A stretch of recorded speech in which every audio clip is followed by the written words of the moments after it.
What's up everybody, it's Pete here from Sound Attack, it's NAMM 2020, and guess what? Here's Mr. Russ Miller himself. How are you, sir? At NAMM again. Yeah, it comes around so quick, doesn't it? Yeah, it lasts a year, that's the problem. Yes, indeed, yeah. It feels like it lasts a year. Yeah. It's good to be here. There's a lot going on with MAPEX this year. There's probably the most stuff released at one time, I think, in the history of the company. Like 3 series of drums and 14 snare drums. So, wow.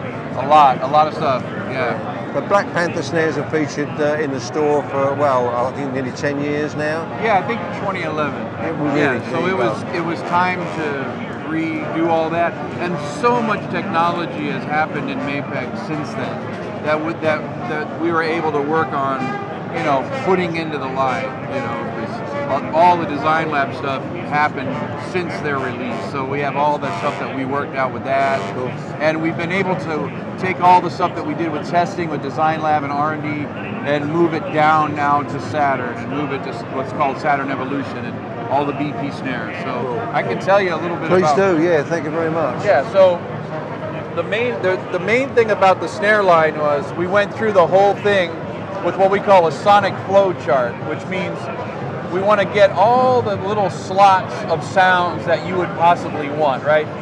Deep, dry, deep, bright, deep, dark, you know, shallow, bright, shallow, dark, you know what I mean? So you got all the different stuff. And that's what we did. So we reformed the whole, the line of snares. Inside of that, we utilized a lot of things. Some of the snare bed changes that we did with the Versata snare drums and things like that. We've deepened some of the beds.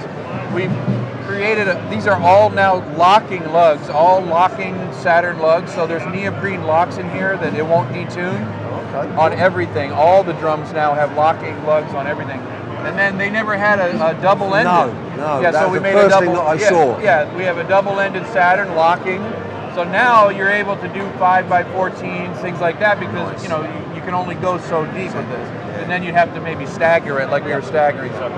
But now instead of having to stagger stuff because of depth, we're able to use the staggering lugs like here on the Nucleus snare or on the Razor to expand the tuning range. Like really, now you can crank those things down because you got all that distance to the lug, right?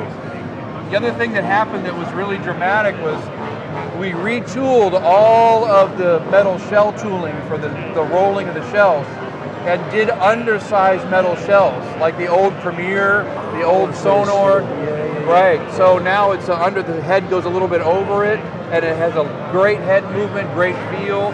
We have the venting from BPDL that we did, 3 and 4 vents. You can see to get the right sounds, we even changed all the different things, like some of them have triple flange, some of them have sonic saber hoops. It depends on what you're looking for out of the sound of the drums. So we want those drums to provide all the stuff in that chart of things. So it just fulfills everything you'd ever need in a snare drum line. So, and then there's a bunch of materials that we didn't use before, like copper. There's brass, that's steel, that's chrome over steel. This is a brand new technology of it's a triple anodized hand-hammered brass. And this is a wide open 6.5 inch brass drum. Totally dry, really dry. No muffling, you know, because this thing mutes the shell a little bit, so it takes away all the crazy metal sound, right? Whereas this aluminum one, it's a spun aluminum shell. We want that one to have, that has more of a metallic sound to it, right?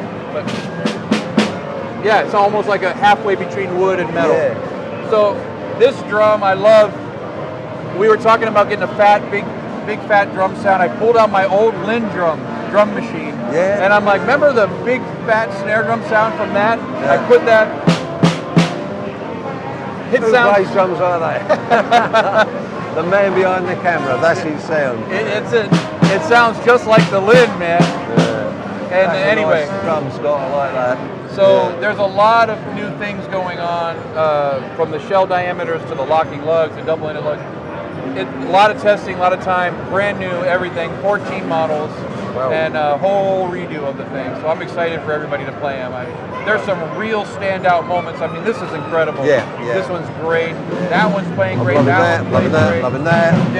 I mean, there's 4 or 5 of them, but there's a couple Aluminium that is lovely. And all joking aside, you know, some of them are some of the best drums I've played, and I have about 100 snare drums in my inventory, personal inventory, and some of them are the best drums ever made. There's some great drums in here. I'm really, really happy with what they did. That's fantastic. I hear you say you got 100. I bumped into Dave MAPEX down there, Oh, and you got 30 more than him. Oh, really? My wife's like, why do you have so many snare drums? I'm like, why do you have so many shoes? I only got 2 feet. I love it. We're going to shoot over and have a look at some of the artist stuff, if that's okay. Yeah, let's great do stuff. that.